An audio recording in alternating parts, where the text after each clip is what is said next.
You think you know how your life is going to go, right? You think everything is set, predictable, and safe.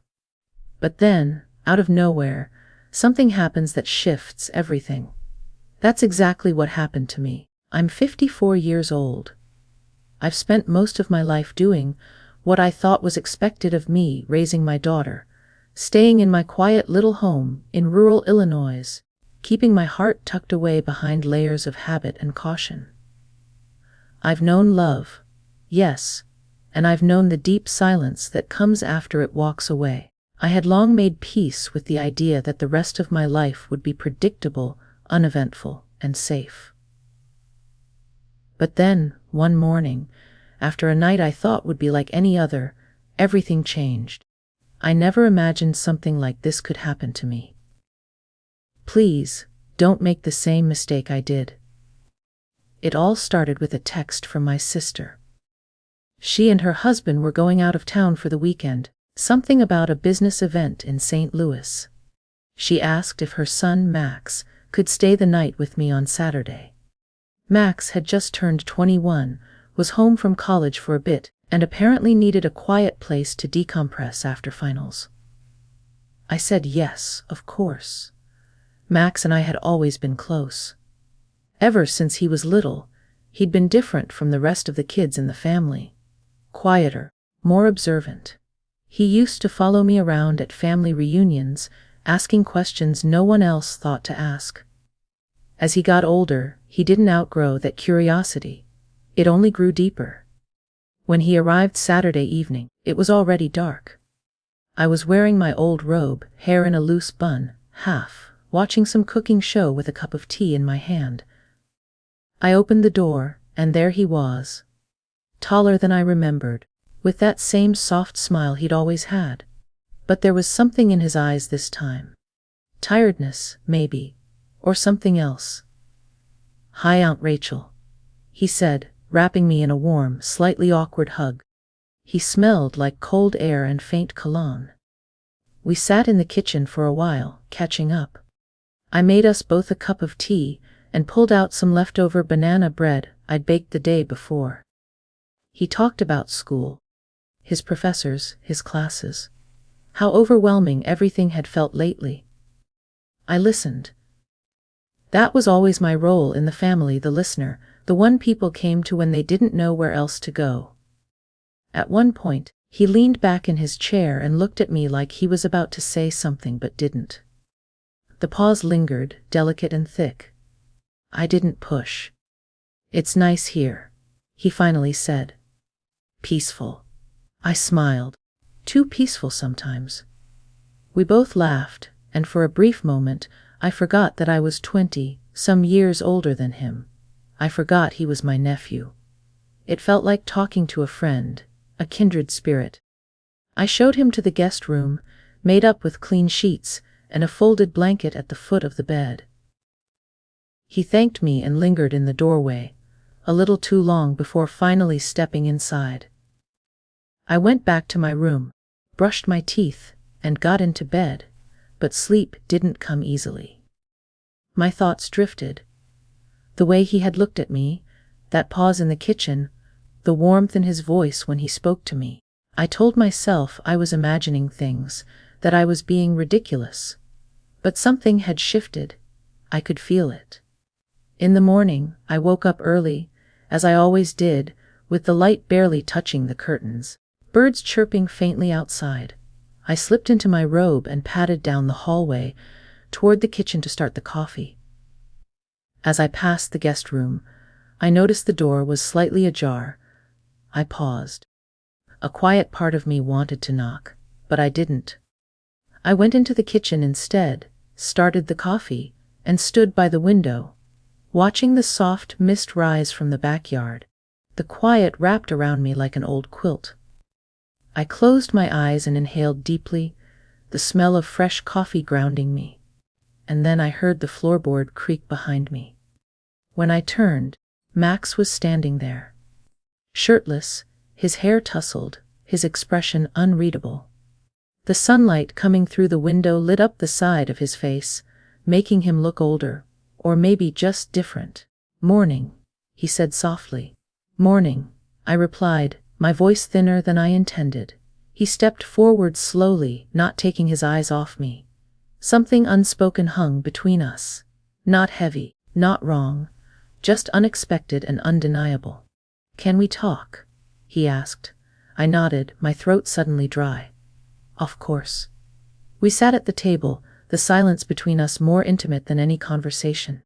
I tried to focus on the sound of the coffee maker, on the steam rising from the mug I placed in front of him, but my heart beat a little faster. I don't know how to say this, he began, his eyes fixed on the table. But yesterday, last night, I felt something with you. Something I've never felt before. I didn't say anything. I didn't know what to say. I just watched him. Watched the way his hands fidgeted, the way his chest rose and fell. I know it's probably wrong, he continued, his voice cracking slightly. But I can't pretend I didn't feel it. I looked at him. Really looked at him. And I saw not just my nephew, but a man. A man who had grown into himself, who was searching for connection, for understanding, just like me. I don't know what this is, I said finally. But I felt something too. We sat in silence again. The morning sun grew brighter, spilling across the table, across our hands that rested close, too close, between 2 cups of coffee. Neither of us moved, not yet. The rest of that morning unfolded like a dream I wasn't ready to wake up from, quiet, slow, and lined with questions I didn't dare voice aloud. After our conversation at the kitchen table, Max and I drifted into a strange rhythm. I made breakfast, scrambled eggs, toast, and a few slices of bacon, and he helped as if nothing had shifted between us. But it had. The space between us felt warmer, charged with something that hadn't been there before. We didn't talk much while we ate, but there was a tenderness in the way he passed the salt. A pause when our hands brushed accidentally near the coffee pot. Every small moment felt wrapped in something new, something fragile. After breakfast, he offered to help me in the garden. I almost said no. It felt too intimate, too close. But I didn't. I led him to the backyard where the morning dew still clung to the grass and handed him a pair of gloves. He smiled. Still making your garden beds perfect, huh? I chuckled. Old habits die hard. We worked side by side, pulling weeds and turning soil. It was quiet, save for the birds and the soft scrape of tools. At one point, I caught him looking at me. Really looking. His gaze lingered, not just in admiration, but with a kind of quiet yearning that sent a pulse through my chest. I looked away first. After we finished, we sat on the porch steps, drinking water from tall glasses and letting the breeze dry the sweat on our skin. My robe had long been swapped for a faded tank top and shorts, and I caught myself crossing my arms more than once, suddenly aware of how much he might be seeing. Max spoke first. I used to wonder what it would be like to talk to you like this. I turned toward him, brow furrowing. What do you mean? He shrugged, a faint blush rising to his cheeks. Like, as a person, not just my aunt. You were always kind to me, you listened. Made me feel seen. When I got older, it started feeling different. I didn't know what to do with it, so I just stayed quiet. I was quiet now, too. I never expected to say it out loud, he continued. But being here, just us, it's made me realize how lonely I've been and how easy it is to be around you. I exhaled slowly, pressing the rim of my glass to my lips to hide the emotion welling up in my chest. I knew that kind of loneliness. It had lived in the corners of my own heart for years. It was strange hearing it reflected back in his voice. I understand, I said, finally setting the glass down. More than you probably know. He looked at me then, really looked, and I could see something soften in him. A kind of relief, as if hearing that he wasn't alone, made everything just a little easier to carry. He leaned back against the porch post, arms resting behind his head, looking out at the trees. "Do you think this is wrong?" His question hovered there, heavy and trembling. I thought for a long moment. "I think it's complicated." "That's not a no," he said, looking at me carefully. "No," I replied, "it's not." We didn't touch. We didn't move closer, but something between us had shifted again. Not outwardly, but within. An unspoken understanding, a shared ache. Later, he went inside to shower. I stayed on the porch, letting the breeze cool my skin, my thoughts swirling like summer dust in sunlight. What was I feeling? Attraction, connection, a piece of myself, long buried now, pulling itself free. The screen door creaked open behind me. Max, now fresh-faced and damp-haired, stepped onto the porch again. He didn't say anything, just sat beside me, closer this time. "I leave tomorrow," he said quietly. I nodded. "I know, but I don't want to forget this. Any of it."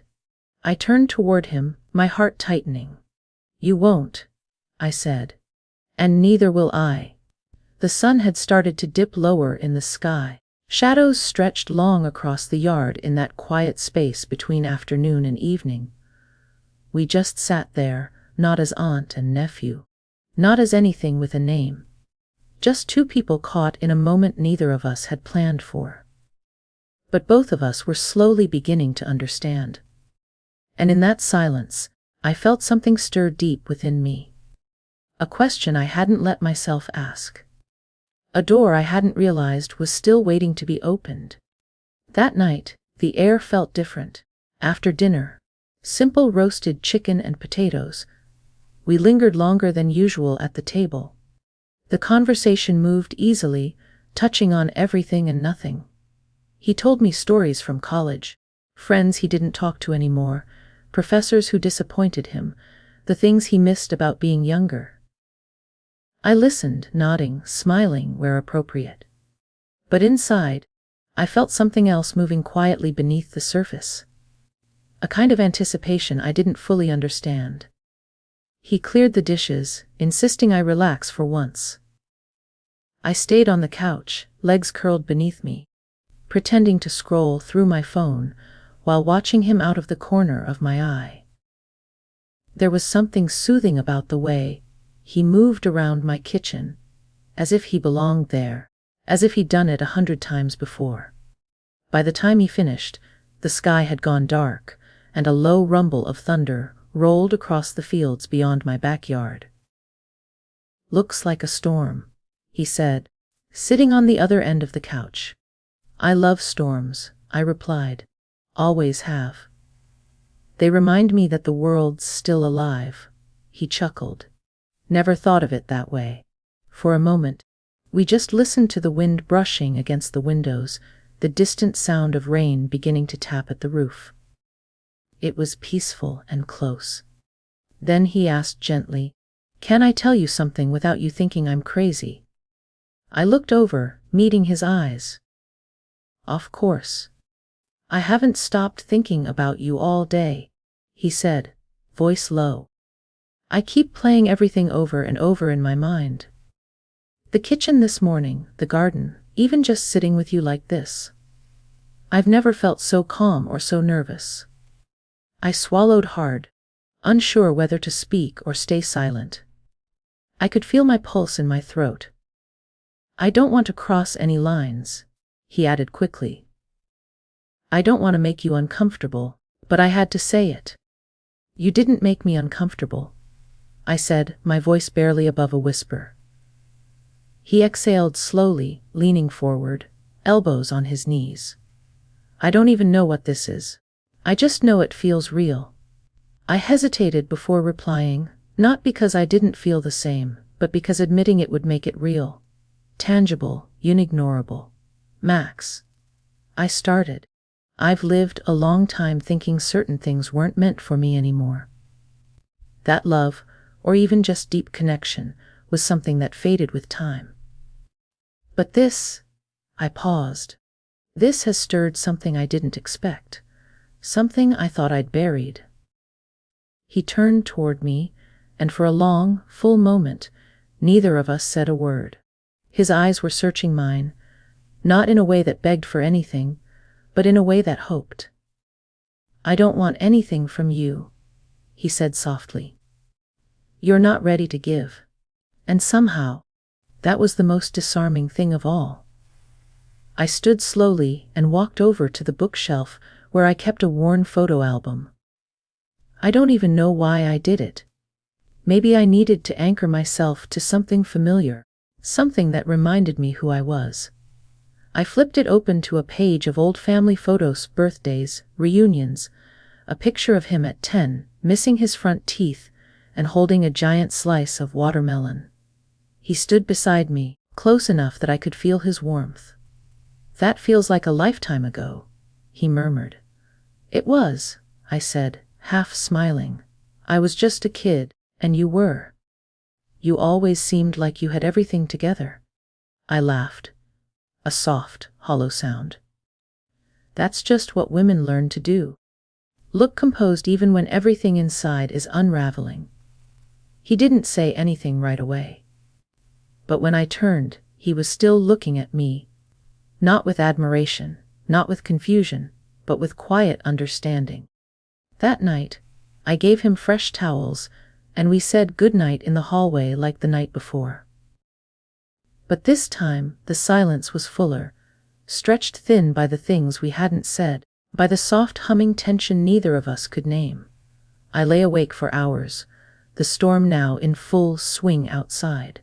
Rain lashed against the windows, wind whistled through the trees, and inside my chest, something stirred that hadn't moved in years. Not desire exactly, not even longing. Something older, something rooted in being seen.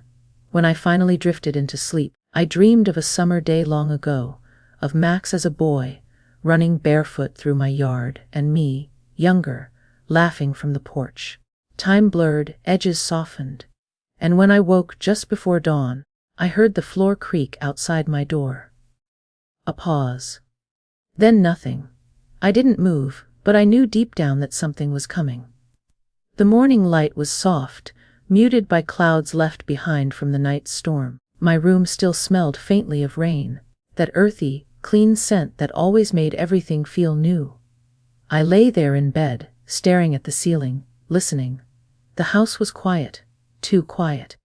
I got up slowly, slipping into my robe and tying it tight. My feet moved carefully across the floor, the way they do when something inside you feels fragile. I opened the door, expecting to see an empty hallway. But Max was there, sitting on the floor, knees pulled up to his chest, back against the wall just outside my bedroom.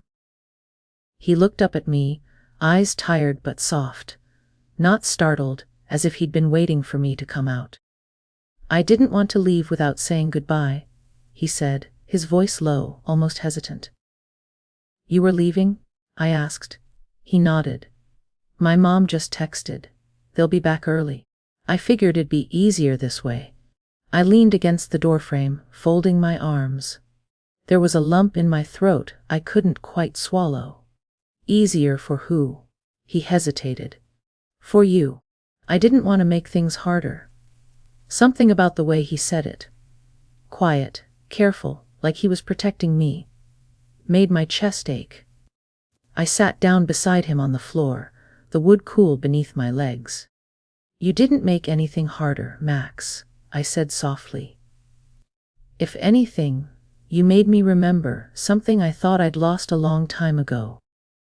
He looked at me, searching my face for meaning. "I've lived most of my life doing what felt safe, keeping things in their proper place," I told him. "But what happened this weekend? It didn't feel wrong. It felt honest. And that's rare. I don't want to walk away from this like it never happened," he said. "Neither do I." We sat there in silence for a moment, our shoulders barely touching. No promises, no declarations, just presence, connection. He stood up first, offering me a hand. I took it. In the kitchen, he poured himself one last cup of coffee. I leaned against the counter, watching him. trying to memorize the lines of his face, the way the morning light brushed across his jaw, the curve of his fingers around the handle of the mug. "I don't know what happens next," he said. I nodded. "Neither do I, but maybe that's okay." He stepped closer. Not too close, just enough. "I'll call you," he said. "You better." And with that he was gone. I stood by the window, watching his car disappear down the gravel drive. The wind rustled the trees. The last of the clouds faded away, and inside me, something had shifted for good. Not because of what did or didn't happen that weekend, but because I'd finally let myself feel again. Let myself open a door I'd kept locked for too long. I wasn't in love. Not yet. But I wasn't numb anymore either. And sometimes that's where healing begins. I made another cup of tea, sat on the porch with my bare feet up on the railing, and let the morning unfold slowly around me. Not with regret, not with fear, just clarity, and the quiet thrill of not knowing what might come next.